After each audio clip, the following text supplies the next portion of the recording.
Ladies and gentlemen, welcome back to Cast Dice Presents A Tale of Two Gamers, classic model style.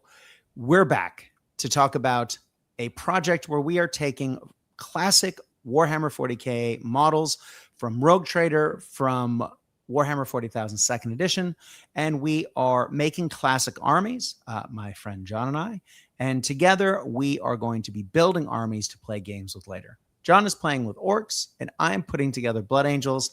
And ironically, I don't talk about Blood Angels much in this episode. But if someone's going to ridicule me for not hitting my hobby targets, might as well be John. John, welcome to the show. How you doing, man? Hi, Brad. I'm doing well, thank you. I promise I will keep the ridicule to a minimum. Well, we have big news from you. Last time we talked, you were in the process of being vetted, I guess, for the Cowabunga 40K Second Edition Painting Challenge, but you're in, baby. Yeah. So, never got the notice that I was in it, but I did turn up on the on the introductions page, which was great. So, yeah, I am both in the challenge and have. Is it? Can I say this yet? Successfully completed the first month of the challenge. Yes. Which is a great feeling. Yeah, and in fact, somehow wound up featured as the cover photo for the wave 2 of January of the challenge on the blog, which is, I was pretty chuffed about. It was nice to see. Yeah, man, your Warboss is gorgeous, and will be the centerfold of this episode. Am I saying that right? We will get to your Warboss as he features in both the game we played, or games we played, I should say, and we have pictures of him and your painting progress as we go through, because of course that's the purpose of this. Now, we did get together to play a game. Spoilers. And we sat down to play one game, and we ended up playing two games. And the second game we played, or the first game we played, ended up being very short, mainly because I played not so great. You played very well. The dice weren't exactly amazing either, but my super resilient Plague Marines were going down to Grot autoguns. And again, friends, we're talking about Warhammer 40,000 Second Edition. So that wasn't supposed to happen, but these things happen. So we had a laugh and we re-racked and we had another go. And we are going to talk about that game a little bit today. And while we were doing it, I might as well pull out some of the Noise Marines I was running in that game. Now, obviously, these are not second edition models. However, given that I was trying to mix things up a little bit on the tabletop after getting shellacked with my Plague Marines and Death Guard, I thought, I seem to remember playing a lot of Noise Marines in second edition 40K. So I pulled out my Sons of Helvis. And this is one of the squads. As you can see, I've got the old classic 6-man squad, because that's the mark of Slaanesh, or the magic number of Slaanesh is 6. I have the sergeant with the whip because Slaanesh. 1 Blastmaster and 4 Sonic Blasters, and I had 2 squads of those guys. I had a Dreadnought with an autocannon. I also had a Predator with a autocannon in the turret and heavy bolter sponsons. And I had a Chaos Lord with the jump pack. And I wanted to use an old model that I had used for years, which had lightning claws, but you can't give power armor guys lightning claws in this edition. So I counted him as a demon prince with Chaos Lord with a demon weapon, which was made him vicious. So there you can see him lumbering along my Predator. And then, of course, we discovered just how gross John's half-tracks, Scorchers, / all the tracked bikes can be, is Alpha Strike, punch Brad in the face, situation. Needless to say, in the second game, my Noise Marines made short work of those chumps by going on Overwatch and making them eat noise. But John, what were your recollections of the game? Yeah, so yeah, obviously great fun.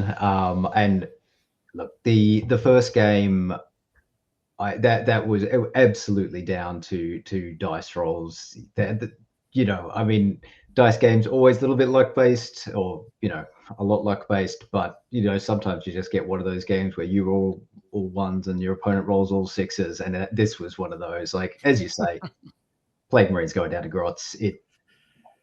You know, the odds on that happening are are really not high, and for it to happen multiple times in a single game.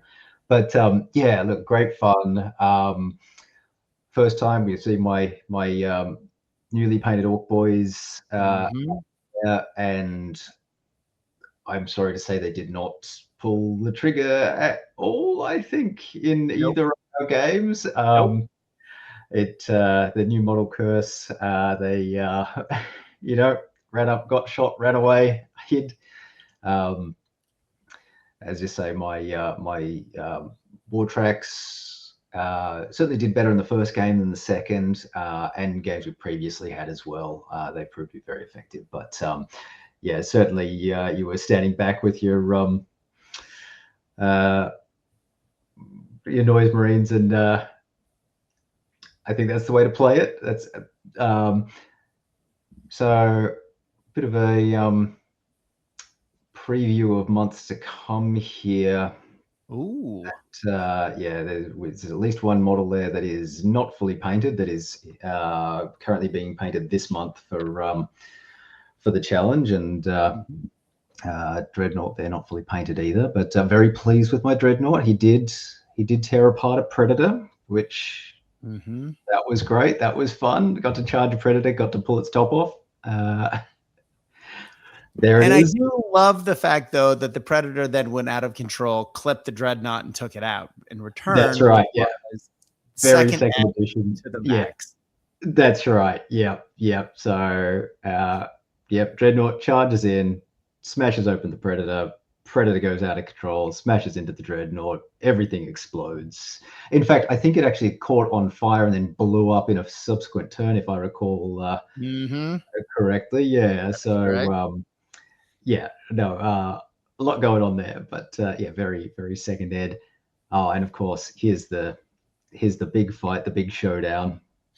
Yep, I Uh, jumped my lord forward, and if this isn't the most second ed thing, besides the dread being taken out by an out of control predator, my chaos lord jumped up and had to kill your war boss, killed him down or got him down to one wound, mhm. failed that final to wound roll, and was like, "Well, I guess I can try next turn." Only Mhm. to have him get swarmed by grots, which I forgot how that worked in second edition.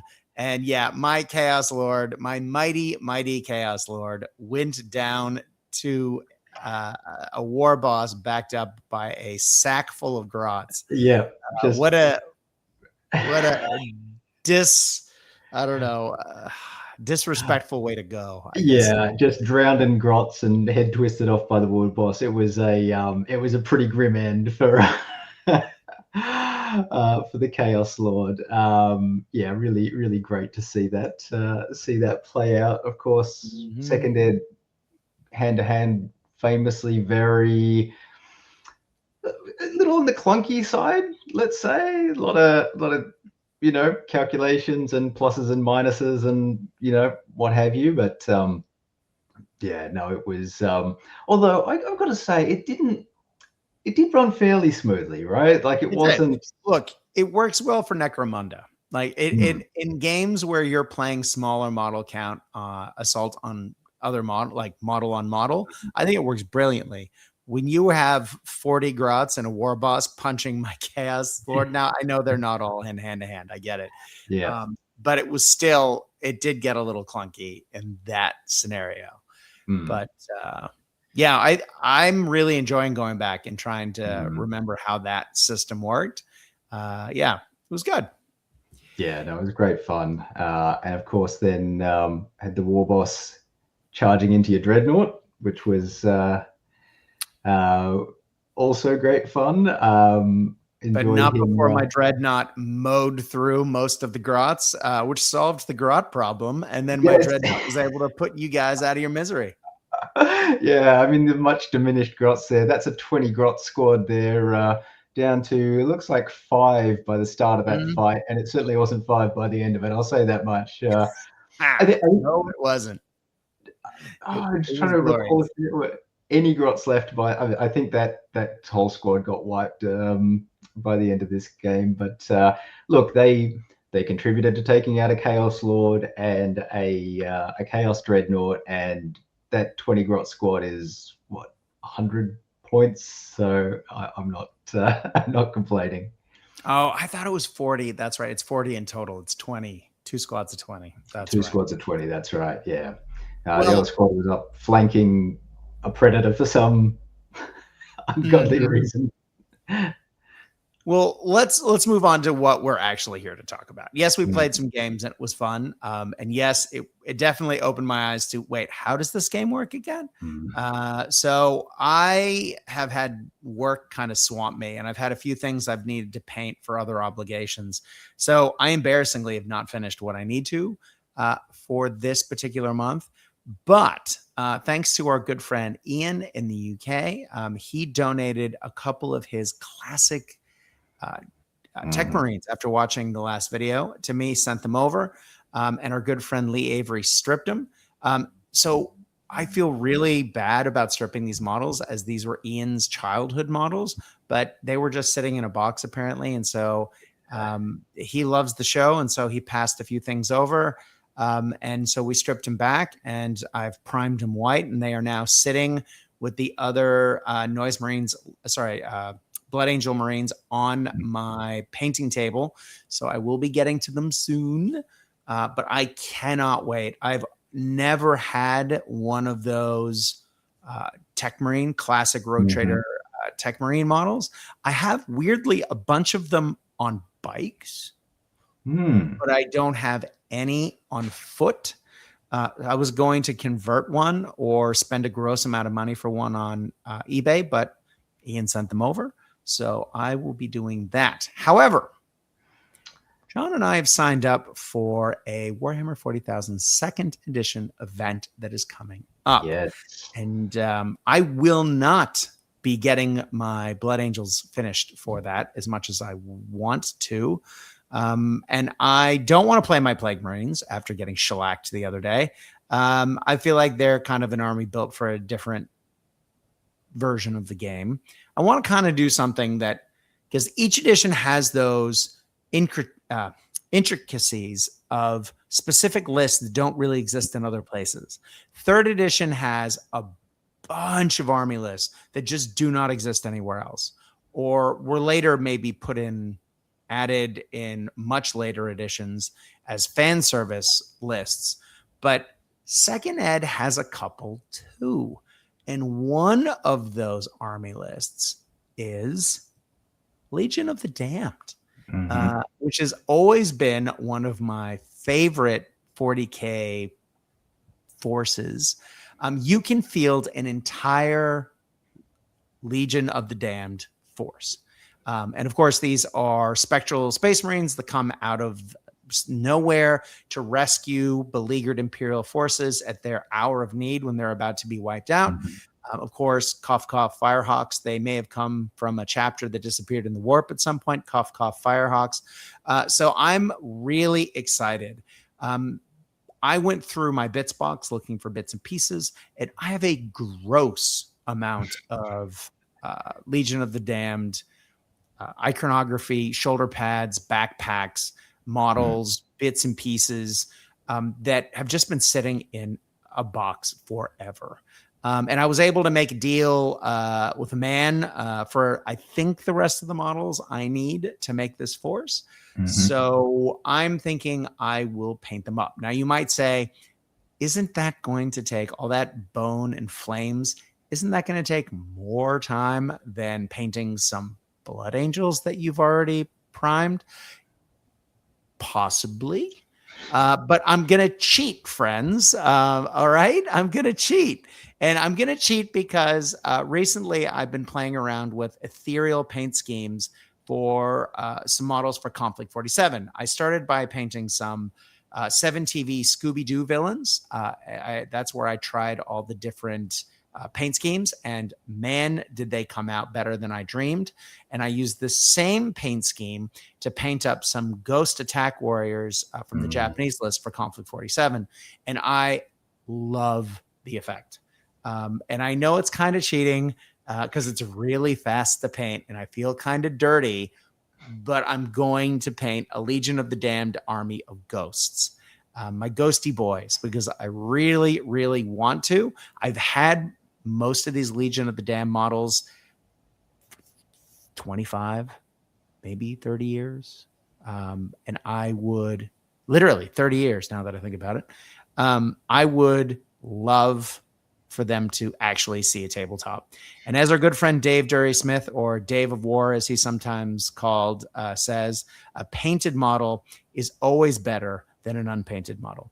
So I'm going to cheat and I'm going to paint them up quick, smart, I think, for Arcanicon. So hopefully by the time we do the next video, I might have most of an army painted. They just won't be Blood Angels. So we'll get to the Blood Angels, friends, because I'm painting far fewer models than John. Trust me. But also I have a school holidays coming up. It's going to be good. But nice. I'm very excited about painting some ghosty boys and having a really good time with that. But I'm not the one with the proper hobby progress here. Shall we move on to John's beautiful Warboss? Thanks, Fred. I think your actual monthly output might have been higher than mine overall. I will say you're painting for a bunch of different stuff, right? And I am painting just this. This is all I'm doing. But yeah, and those ethereal Conflict 47 ones look fantastic. Yeah, excited to see how the Legion of the Damned comes out. But yeah, so this is Zixod Noshgrub, my Warboss. So as discussed, he's been pretty successful so far. He hasn't played many games, but he's done all right and knows that he has. So he sure has. Now, where is he from? Because he is not an original Citadel model. That's right. Yeah. So he is from Nightmare Miniatures Space Raiders range. I actually tried to look up. I tried to get the exact date on when he came out and couldn't find it. So the Space Raiders range has come out over a series of Kickstarters, you know, in the last 6-7 years, I think. They are Kev Adams sculpts, but yeah, being sold by Nightmare Miniatures, which is a little independent company from Spain, I believe, run by a guy named Diego, who's a yeah, he's been great. Bought a lot from them in the past. So yeah, just a really lovely sculpt. I've had this guy for quite some time now and have been looking for a use for him, and this was absolutely perfect. He is listed on the Nightmare Miniatures website as a looter boss, so he seems very appropriate for a Death Skulls army. Look, lots of fun detail, obviously. As you can see, he has a teddy bear on his back for some reason. He's got that great little device on his arm, and yeah, I had a crack at a back banner for him, which is what I'm planning on doing for all of my characters in this army in true second edition or Rogue Trader style. So yeah, I'm going for the full freehand banners for everything, for better or worse, or for all characters, and yeah, dreadnoughts and so forth. Don't always expect to have them finished alongside the miniatures, but I was able to get this one done, which I was pretty chuffed with. Dude, he looks fantastic. I can't stop looking at his eyes and his just right around his eyes and nose. It looks lifelike. His eyes are next level. And of course, the checkers on the shoulder pad and on the blades, and just all the little details, the buttons on that device on his gun hand on the back of it. Man, you've knocked it out of the park with this. This is a true showcase model. which is funny because he's on a tiny little base. But Yes, he yeah. is brilliant. He's beautiful. Perfect war boss for this era, man. Yeah, thanks. And look, I yeah, spent a bit more time on him than I will be on my other models, obviously, because you want your Warboss to look nice. But yeah, I mean, it's just time, right? It's just the amount of time you decide to dedicate to doing itty bitty buttons and straightening up check marks until you get sick of it and go, that's good enough. Those check marks, oh, that checkerboard, it's good enough. I'll live with that. Exactly. Exactly. Well, shall we take a look at some of the Yeah. boys? Yeah, so I threw this in as well. So this is just the old catalog. So I don't see the date on this one, but I believe these were released somewhere between 89 and 91. So as you can see, these are the Orc Boys Without Arms as they were released. And, really, so I don't know about you, but I've always thought of the boys with plastic arms as being um, second edition medals. Yeah. That's my association. But they came out before. I mean, they came out in the Rogue Trader era, which is interesting because there was a full range of Rogue Trader era orcs that were, single sculpts and so forth. So, but yeah, when I think second edition orcs, I think these boys. Yeah. So the circled ones are the ones that I've painted. So I've got some duplicates with the Death Skulls because there were only the 3 Death Skull boys ever released in this range, plus a bunch of generic boys, although which ones count as generic will change depending on the catalog that you look at. So just looking at this, boy 4 and boy 7 are sometimes Evil Sons Yeah, I was boys. gonna say I've seen Yeah, them as Evil Sons. Yeah. yeah. And couple of things I wanted to draw attention to with these two is, of course, they are, whilst they're all individual sculpts, they do have reused parts. So they these are all Kev Adams sculpts, but yeah, you can quite obviously see. So like boy 8 and 9 are the same sculpt, one with a hat, one without. I didn't realize, and I can't believe I didn't realize this until I painted them, but Death Skull 1 and 2 are the same sculpt as well, They with are. resculpted face. Yeah, so you'll see that when you see the see my painted ones, but it's quite obvious when you look at all the bones and so forth, which are, because the faces are quite different, but like the bones and so forth are all identical.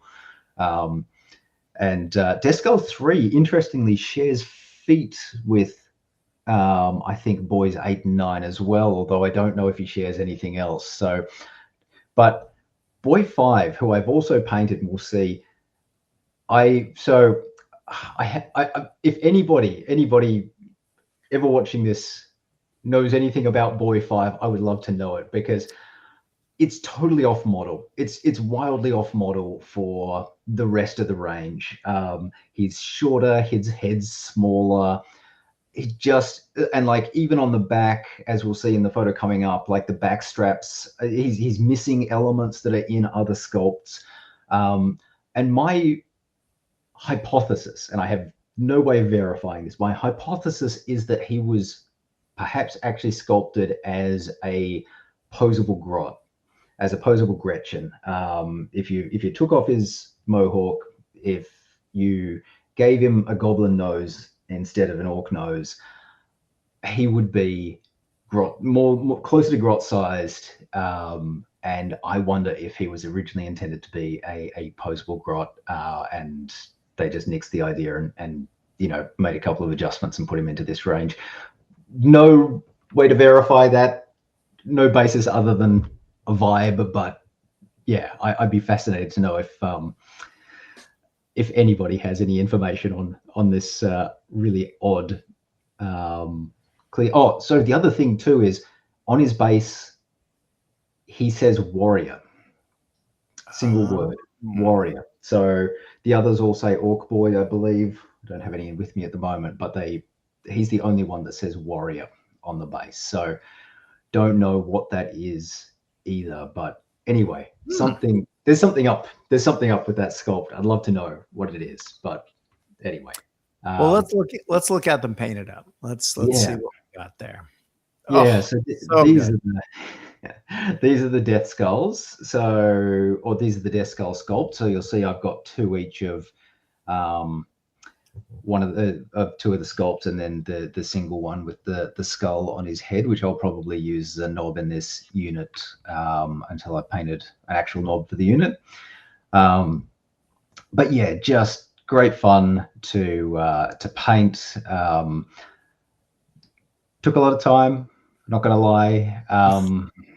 If you're wondering how to do this paint job, the answer is spend a lot of time doing it. I was gonna say there's a lot of patterns on that. I see leopard print, I see checkers. There's There's a the lot there. I arrows. see the old Australian prison logo. Yeah. Little arrows that there's a lot going on there, brother. Yeah.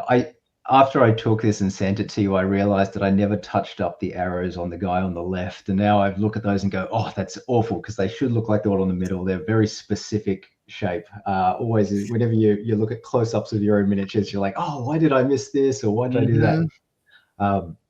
Yeah, and look, there's just enough detail there that I've added in to, I mean, obviously it would be great if I could do like patterns all over them. But you got to draw a line somewhere, right? So I threw in just some bits and pieces.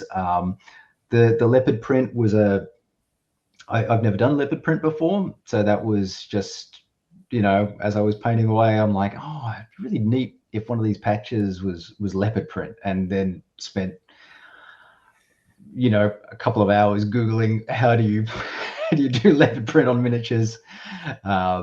But pretty pleased how that came out. Pleased enough that you will see that return in my next month's block of painting. But yeah, look, a lot of the Death Skulls boys definitely had more bits and bobs on them than the they do. The generic boys, especially all the bones and so forth, although they're not too bad to paint. Obviously, the guy with the skull on his head, there's a lot going on with him. And that one took me a fair while just on his own. I will also say 3D printed arms and weapons for these guys. So original plastic arms and weapon sprues are now going for a higher price than the actual metal models themselves, sadly. That's crazy. Yeah, look, I think it's just, supply at this point. Like, whenever people chuck them in a stripper that'll just eat the plastic and you're just left with the metals, and there's less and less of the plastic parts, and they break, of course. And the number of times, like, I've had stuff shipped from overseas and they'll just get thrown in a sack, and like what you get is a bunch of metal orcs and a bunch of broken pieces of plastic that used to be their arms. So yeah, I just think they're not surviving over time in the same way that that the orcs that the bodies have. So, and I think also because of that, you see these guys painted a lot less than, like, in old Hammer circles. The Rogue Trader, sorry, I keep thinking these are second and the others are Rogue Trader, but they're not really. Yeah. But the single piece sculpts, you certainly see. The one piece, yeah, the one piece sculpts are obviously they preserve better, and so you're more likely to see them. I mean, they're also neater sculpts because they're designed in a single piece, as opposed to these guys that you get to awkwardly pose yourself, which is its own challenge. And I will talk about that a lot more next time. I'll give a little prelude to why that is at the end of this, but yeah. I look forward to it. But I guess, I always think that, as you say, the Rogue Trader sculpts are for our first ed Rogue Trader, but the Mad Boys, which are my favorite orc models of all time, are Rogue Trader era, and they have plastic arms. Yeah, and look, the plastic arms were, of course, the Space Orc plastic box set arms, so which were Rogue Trader. So those pieces were absolutely Rogue Trader. Yeah, I don't know why I have that association, but that's in my brain. I feel like the studio armies used these guys rather than in the second ed era. So like in White Dwarf battle reports and so forth, I feel like it was the boys with plastic arms that you saw in those images more than I can't remember seeing the single piece sculpts, and I think they retired the plastic box set Space Orcs pretty early on in the piece as well in the second ed era. So anyway, I mean, I love them, and I still have 2 sprues of them in that cabinet right there. But nice. I mean, if I was being really honest and nice, I don't think they're very good. Don't say that. I've got a box of them sitting next to me here that I'm gonna. Like, I love them. I've got all the memories and love for them, but yeah, look, very old plastic. They're very hunched over. Detail. Yeah, more so than even the metals. Yeah, and there's only 2 poses of them too, which is pretty limiting, and they're not very natural poses. They're weird squatting poses. So not that these guys aren't, but even more so than the metals. So I will at some stage. I do hope to get a bunch of them painted up, but yeah. Now that you've mentioned that orc boy has a lot of Gretchen or Garot characteristics, I cannot look at that model and not think that's a Garot wearing orc boots. Yeah, look, again, if the nose went to the bottom of where that nose ring is, it would absolutely be a Gretchen. Like, it's a little tall for a Gretchen, but not that much taller. And it's really weird. Like, when I first was putting arms on these guys, like, I put the arms on that guy and went, these don't fit. These are way too big. This looks super weird. Like, what's going on? Like, I just couldn't get it to look right. I mean, this is the pose I settled on, but to sort of minimize that. But through that process, I struggled to get a pose where they didn't look ludicrously oversized. Mind you, his feet are also ludicrously oversized, and we're talking. He's wearing clown shoes. So, like, whatever. But he's such an outlier. I don't know. I mean, the metal. So he's got studs on his back plate, which you will see. The fourth one along also has studs on his back plate as well. But he does not have the shoulder straps that every other. I don't think there's a single other metal model in this range that doesn't have the. I mean, in the plastics too, they don't have those back straps. So like, weird. Yeah, like I mean, maybe it's a test sculpt. Maybe he was like one of those where they're like, here's a test sculpt. Yeah, it's good enough. Let's add these things to further sculpt. But like, we'll just throw this guy in as is. Who knows? I don't know. I'd love to know, but I don't know. I'll ever find out. But yeah, just fascinatingly off model, weird little head, weird little guy. I've got another of weird him to teeth. paint. Yeah, everything about him is just kind of off. I mean, he fits in, but like, again, he's just kind of off. As I mentioned before, so the first and last guys, orcs here are the same sculpt, one with a hat, one without. People who really know their history will note that the guy on his left is missing the skull on his hat, which is pretty shameful for a death skull, I will say. That was shaved off by its previous owner, not me. Thankfully, it was shaved off cleanly, but he should have a skull on his hat that he does not. Otherwise, and of course, like, super proud of the back plates, the way that those look brilliant. The skulls came out on that. I won't lie, that took me a lot of attempts before I found a method that worked for me to get those looking relatively consistent and up to a standard that I was happy with. So although I was the little guy with the studs on his plate was pretty upsetting because you've got so much less real estate. The plate's Yeah. smaller and it's got the studs on it. I will note there is one of that sculpt in the second ed Orcs book, and they shaved off the studs. So they do show his back plate, and yeah, whoever's painted him has shaved the studs off to get more more real estate for the logo, which I can understand. I love how, as you say, there's consistency across, but if they were completely consistent, that would be so unorky. I love how there is a little bit of variety in there. I think you've done a really good job of having that consistency across, but also making it feel like an orc did it. Yeah, look, I mean, with the Death Skulls, I was very much going for as messy as I could get with a very limited color palette. So I wanted, yeah, like obviously I'm just going primary colors plus black basically. With the Death Skulls, I did have to introduce a couple more colors just because there's so many. It's basically what I'm doing as I'm painting these is looking at what colors are not touching this part of the model, right? So I paint a color and then go, okay, what can I paint that's not touching that color, and it's not the same color, to try and get that mixed look without it ending up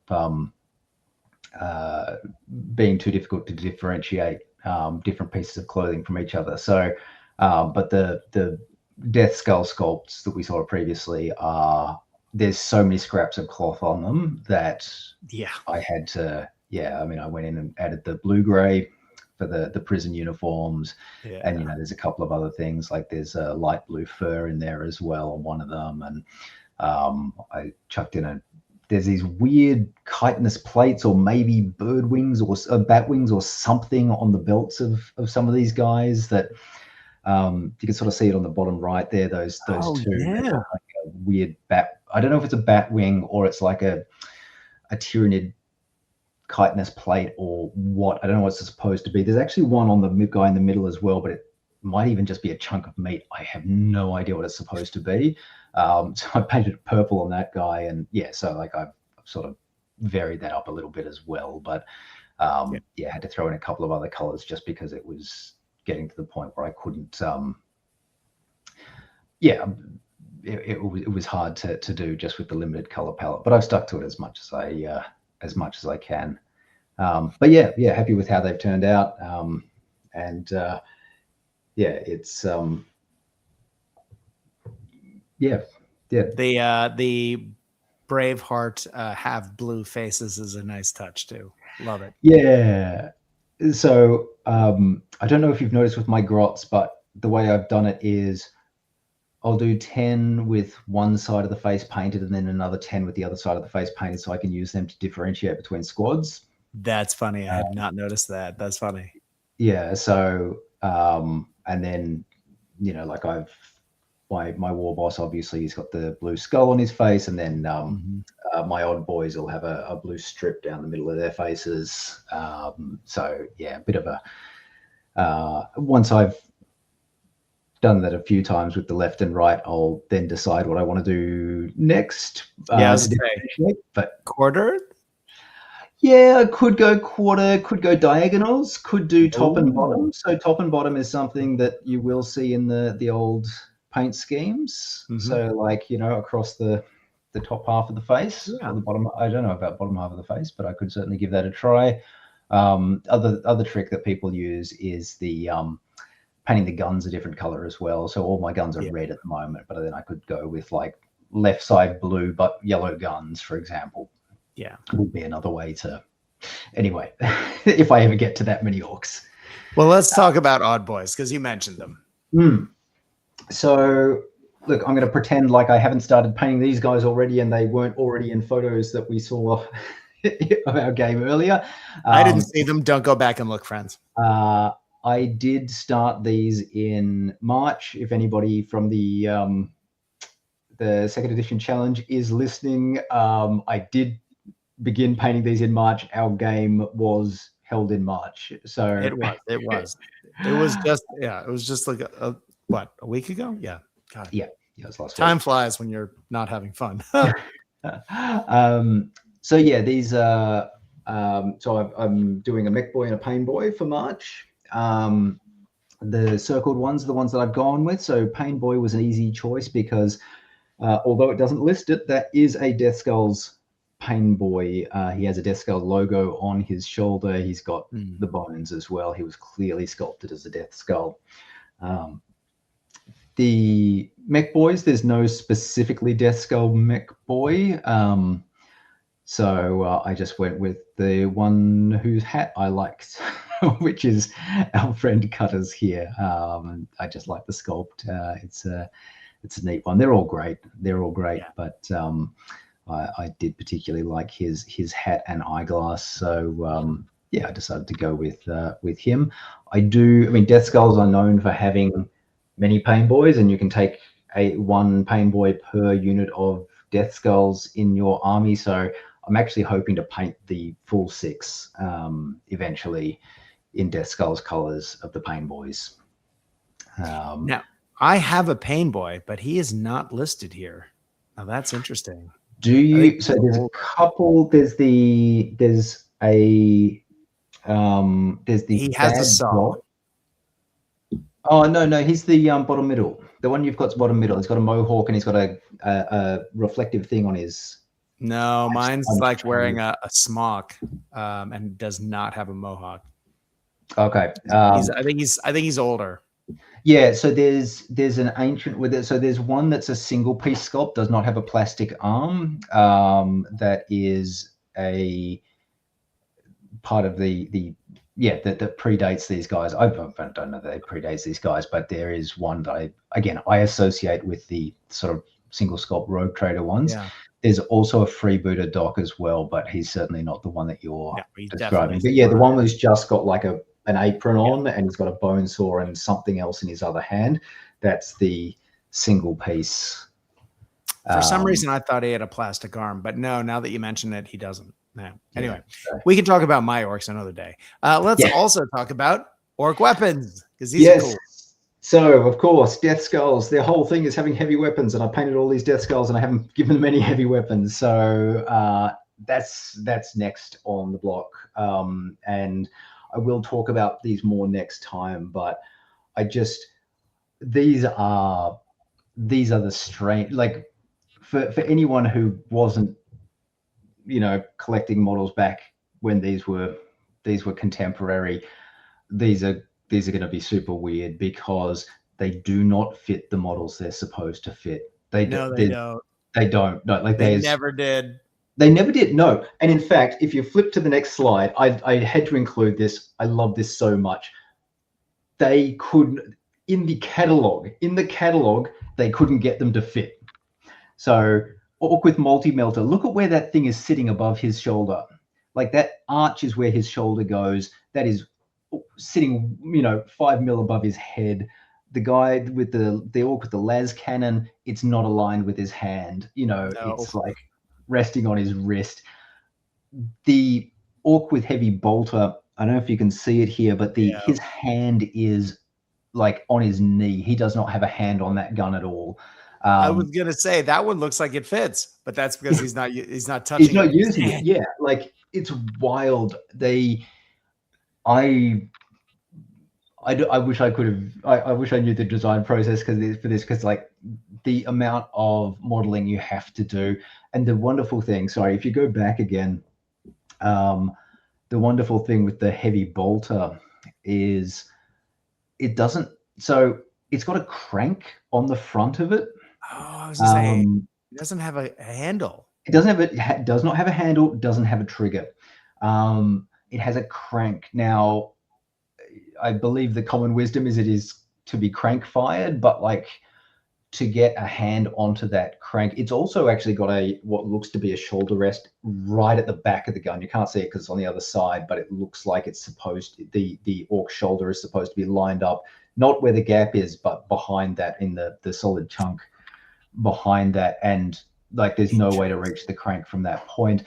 I'm not going to display it here, but what you hopefully will see when we do our next video is I have managed to get my orc to actually be crank firing his heavy bolt. Oh wow! Good luck with that. It took some creative thinking, but yeah, I found out, I figured out a way to do it. So you know, for anyone who struggled with that back in the day, that might be a bit of a treat to see how. Mm-hmm. But yeah, look, I um, we'll talk more next time about my various solutions for the heavy weapons. But yeah, it's an interesting challenge to make them actually fit with the models that they were, in theory, supposed to go with. Exactly.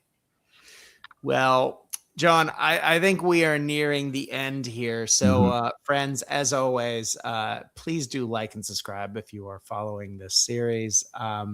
We have been given feedback that perhaps some shorter episodes would be better, which is why, of course, we went twice as long in this one. Take that, internet. But what we might do is do a couple of videos at some point that are shorter, but we might do more than one in a month. So we might break up and I might do a conversation about my ghosty boys and John might talk about, heavy weapons fitting on orcs. And then we might do short, sharp ones and stick them out. We say that, but we'll see. Okay. We're figuring this out. Thank you to all the people that did reach out and comment, both in the comments below, which is always great, or through the Cast Ice Facebook page. Lots of great people. Obviously, Ian was watching because he sent me the Tech Marine. Thank you again, Ian. Love you. But friends, thank you for watching. We're just going to keep doing this because we love these models. Clearly, we got a lot to say about them. I want to talk about flames, bones, and ethereal, baby. That's coming. But John, any words, buddy? No, look, just if you've made it this far, thank you for watching us ramble about old miniatures. Obviously, as Brad says, love these old guys. They're so much fun to paint. I hope somebody gets something out of watching us talk about it. But if not, it's fun anyway. So thanks for having me on, Brad. And two things, John. I think I cut you off because you were talking about 3D printing the arms and guns, but I don't think you said they were from Trollet. Is that right? I didn't. No. So not the arms. So the arms are reproductions of the originals. I did look at using Trollet arms and decided they were too nice. And I wanted to go with the old, very plain arms. So I did use, oh God, I should shout this out, and Galaxy Gobs, which I can shout out, but also they're no longer online. So, that's what I used. And the guns are all from Trollet Miniatures, who has done just an amazing range of Second Ed inspired and Rogue Trader, more Rogue Trader probably inspired orcs, which, if you're not a person who absolutely desperately needs to have the thing from the era, the old metal model, if you just want to do something that has the right vibes, that's where I would recommend stuff. His stuff is so good. Trollet is amazing. Yeah, I would love one of his orc armies. Oh, they're gorgeous. Yeah, I fight with myself about, do I want to paint the original models or do I just want to paint his stuff? Yeah, look, he's gone very hard on the Paul Bonner style of orc, which is definitely my favorite. Yeah, just a lot of amazing stuff. He's very productive and always putting out new things. And at some stage, definitely I'll add some of those into my army if I ever run out of old metal orcs to paint. Is that gonna happen, John? The other thing is, people want to see you in the painting challenge. Where can they find your stuff? Here on these videos. Look, I'll probably Yeah, obviously part of the paying challenge. So the Cowabunga Journal blog has been posting stuff up, as well as there's a second blog that's running half of it as well. And I cannot for the life of me remember the name. I'm very sorry. But yeah, We'll get it next time, friends. That's right. Yeah, second edition Army Challenge.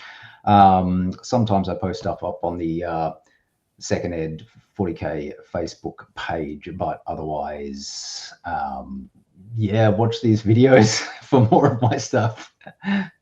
Please do. And friends, please do message below and tell your friends if they're interested in this sort of thing. These will not be showing up in the podcast feed because obviously we're talking about slides and that would be lousy audio. Please do listen to the Cast Ice podcast, but also enjoy these every now and then.